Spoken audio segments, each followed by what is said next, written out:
গতকাল ঘোষণা দিয়ে মাইকে ঘোষণা দিয়ে ছাত্রলীগ ছাত্রদলকে নোয়াখালীতে মাইকে ঘোষণা দিয়ে পিটিয়েছে, সেটাকে উদযাপন করতে দেখা গিয়েছে বসুন্ধরা ইস্ট ওয়েস্ট মিডিয়াকে এবং কিছু টকশোজীবীদেরকে। আমার মাননীয় মন্ত্রীর কাছে প্রশ্নটি হচ্ছে, এইসব যারা এই গুম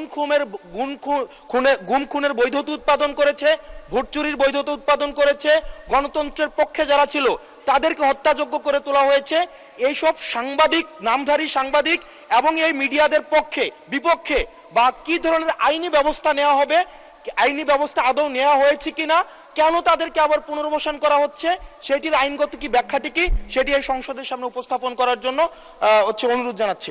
ধন্যবাদ। মাননীয় মন্ত্রী, কি ব্যবস্থা নিচ্ছেন এইসব সাংবাদিকদের বিরুদ্ধে সেটি জানতে যাচ্ছি। মাননীয় স্পিকার, আপনাকে ধন্যবাদ। Our friend and opposition member একটি প্রশ্ন করলেন না, কয়টি প্রশ্ন করলেন, আমরা সেই ট্র্যাকটা হারিয়ে ফেলেছি।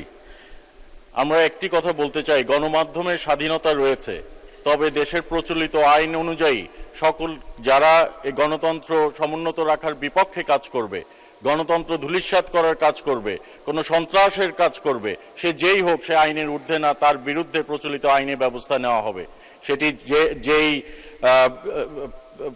যেই সাংবাদিক হোক, আর আমাদের পলিটিশিয়ান, বিজনেসম্যান, চাকরিজীবী আইনের ঊর্ধ্বে তো কেউই না।